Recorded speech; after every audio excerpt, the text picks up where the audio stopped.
This happened back when I was in middle school during one summer when my parents enrolled me in a month-long, all-boys summer camp. The campsite was pretty much what you'd imagine. A handful of small cabins scattered throughout the forest, a modest lake, a few fire pits, and even a sand volleyball court, if memory serves me right. The camp was about 4 hours away from town, an old and somewhat run-down place, but it was still actively used for summer camps. When we arrived, I unpacked my things and settled into one of the cabins. A few of the other boys suggested we explore the woods before dinner, so we headed out. The camp had pretty relaxed rules. As long as we could see the cabins, we were free to roam. As we ventured into the forest, one of the kids pointed out something, or rather, someone. A man who appeared to be in his 50s, standing just a few yards away, watching us. He looked disheveled, almost homeless, with dirty clothes and a scruffy gray beard. We assumed he was one of the camp counselors, though he didn't look like any of the others we'd seen. He gave us a strange smile, and I awkwardly waved back before we quickly retreated to our cabin. That night, we mentioned the man to one of the camp counselors. They took it seriously, even going out to search that part of the woods, but by then, the man had disappeared. It soon became apparent that most of the counselors were teenagers, none older than 30, and it didn't seem like they had any idea who that man was. We were pretty spooked, so for the next few days, we didn't stray far from the camp. Then, on the 4th night, things took a turn for the worse. I was asleep when I woke up to the sound of our cabin door handle rattling. Normally, one of the counselors would come around at 11 p.m. to remind us to lock up and go to bed, so I initially thought it was them, though I had no way to check the time. Being the only one awake, I felt like I should respond, so I yelled out that we were already in bed. Almost immediately, a flashlight flicked on outside, shining through the windows. Someone was trying to look inside. By this point, a couple of the other kids had woken up, and I motioned for them to stay down. The person outside circled the cabin, shining the light through every window. I don't know if they saw me, but the light passed right over me several times. After what felt like an eternity, the light finally went out, and the night returned to an eerie silence. I explained to the others what had happened, and one of them checked their watch. It was 4 a.m. There was no way that was a counselor. We stayed awake, too frightened to sleep until morning. When one of the teenage counselors came by to wake us for breakfast, we immediately told him what had happened. He listened carefully, and then took us to the adult counselors to repeat our story. What we learned next was even more unsettling. The previous night, a boy from another cabin had gone out to use the bathroom. On his way back, he saw someone at our cabin door. At first, he thought it was a counselor, but then he noticed the person was trying to pick the lock. The boy was asked to describe the man, but it was dark, and he could only recall that the person had a beard and wore dirty clothes, just like the man we had seen in the forest on our first day. The camp was immediately shut down due to safety concerns, and by that afternoon, a bus arrived to take us all home. Years later, I decided to look into what had happened and found a small report on the incident. After we left, the police were called to the area and discovered a small tent nearby. Inside, they found basic supplies and hundreds of Polaroid photos of the camp. The cabins, the canoes by the lake, the fire pits, everything. Among the photos were disturbing images of the kids, most taken from a distance or from hidden vantage points. The most unsettling were the pictures taken at night through cabin windows. The police waited for someone to return to the tent, but no one ever did. The man was never found.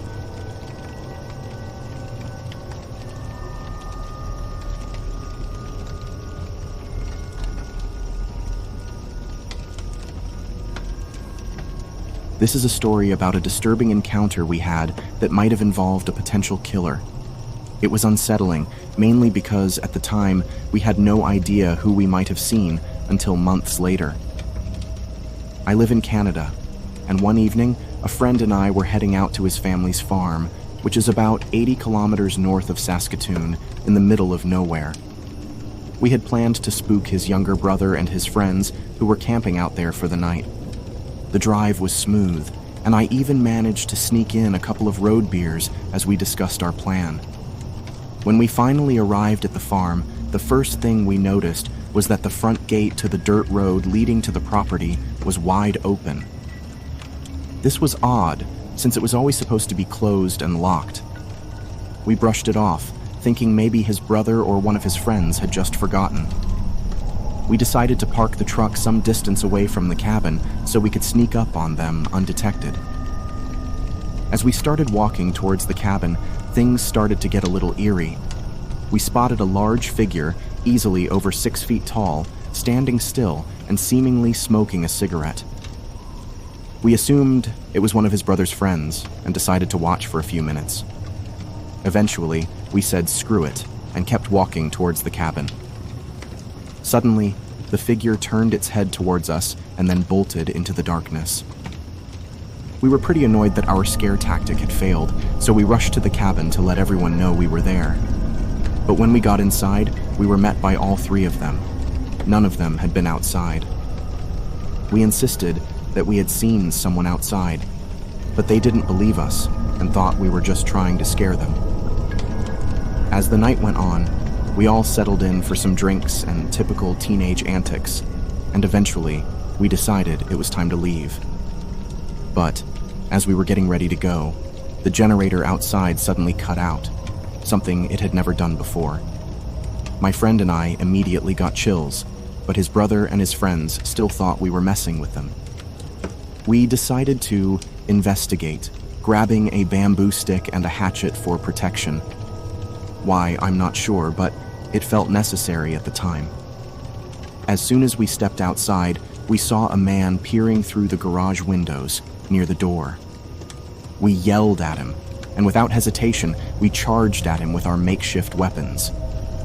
He dropped what looked like a lock-picking tool and took off into the darkness, eventually disappearing into the thick brush and forest surrounding the area. Terrified, we left the farm as quickly as possible. It was the middle of nowhere, and the nearest neighbors were kilometers away.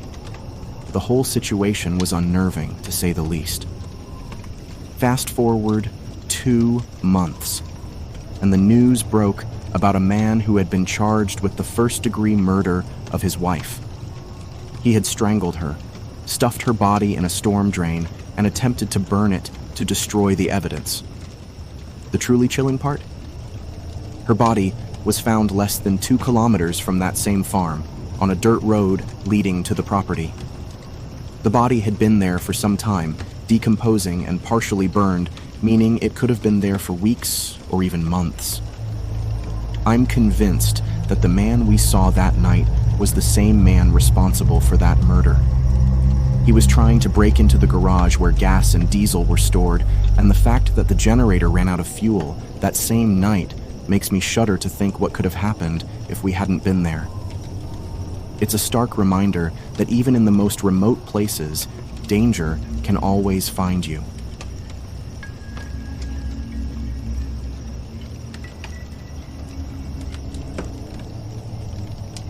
In May of 2009, I had just gone through a tough breakup with my girlfriend of nearly 3 years.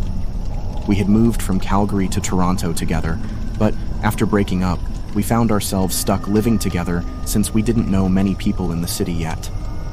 The situation was tense and emotionally draining, so when a friend from school suggested a weekend camping trip, I jumped at the chance to get away. I grew up about an hour outside of Toronto in a place called Flamborough. It's a beautiful area with lots of lush forests, farm fields, and small rivers. We decided to camp and fish at Grindstone Creek, which was near some wetlands and supposedly great for fishing. We ended up setting up camp in what was probably a farmer's field overlooking a gorgeous forest, though we were likely trespassing. The first evening was spent fishing, talking, and drinking some good Canadian beer. As it got darker, we built a small fire, roasted some potatoes and hot dogs, and enjoyed the night. We finally turned in just after midnight. We were sharing a tent, and while my buddy fell asleep quickly, I stayed up playing on my phone until around 1:30 a.m. I must have dozed off, because the next thing I remember was being woken up by a high-pitched yelping sound. At first, I was groggy, and it took me a moment to fully wake up. The yelping was persistent, and it sounded like a coyote. I lay there for a bit, listening, before I started playing on my phone again, trying to ignore the noise. But the sound kept getting closer until it seemed like it was right outside the tent. At this point, I was starting to feel uneasy. I had seen coyotes before in Calgary, and they always seemed pretty harmless, no bigger than a small dog. But I couldn't shake the worry that maybe this one was rabid, or maybe it was attracted by the smell of our food. My anxiety was kicking in hard, and I was starting to panic. I nudged my buddy to see if he was awake, and it turned out the noise had woken him up too. We discussed what to do, realizing we had nothing to scare off any potential wildlife. Not even a BB gun. We finally decided that he would shine his flashlight outside and make some noise to scare it off. He unzipped the tent and pointed the flashlight into the darkness. What happened next is something I'll never forget. His legs suddenly went weak, and he stumbled back into the tent with a look of utter disbelief on his face. He turned to me and stammered, "It's not a coyote. It's a man. Some weird man is out there." Under normal circumstances, I would have thought he was messing with me. I scare easily. I'm not even a fan of horror movies. But the look on his face told me he was dead serious. The strange yelping and howling noises were still going on, and in retrospect, they didn't really sound like a coyote at all. I think our groggy minds just tried to make sense of it in the moment. He kept urging me to look outside the tent, insisting he wasn't crazy. At this point, my heart was racing and I was terrified, but I knew I had to see for myself. Slowly, I peeked out through the flap, waiting for my eyes to adjust to the darkness. That's when I saw him. There was a man standing just a few feet away from our tent. He was swaying slightly from side to side, wearing a baseball cap. But what really freaked me out was that he seemed to be dressed in women's lingerie. That's when I realized something was seriously wrong. If the bizarre noises hadn't been enough of a clue, this guy's appearance certainly was. I quickly pulled my head back inside the tent, and my friend and I frantically discussed what to do. We decided to try and scare him off, so my friend started yelling, "Hey, can you fuck off? We're trying to sleep here." The noises outside stopped abruptly, and there was an eerie silence. Then we heard footsteps, fast and heavy, heading straight towards our tent. They stopped just outside, and we both started yelling again. "Seriously, fuck off. We have phones in here, and if you don't leave, we're calling the cops." After a tense moment, we heard the footsteps retreat, moving away from the tent and back towards the woods. It sounded like he was heading in the direction of the road. Needless to say, we didn't sleep at all for the rest of the night. We lay there, wide awake and petrified, until the first light of dawn. As soon as it was light enough, we packed up our gear and got the hell out of there. On the drive home, we talked about what had happened, both of us feeling embarrassed by how scared we had been. It wasn't exactly a shining moment of bravery for either of us. I think because of that, we haven't really talked about it since. I still wonder what that guy was doing out there, or what was wrong with him. Sometimes, I think about how things might have turned out differently if we had been a couple of girls. I'm not saying he was some serial killer, but it sure felt like he was testing the waters to see who was inside the tent. We'll never know for sure, and honestly, I'm okay with that.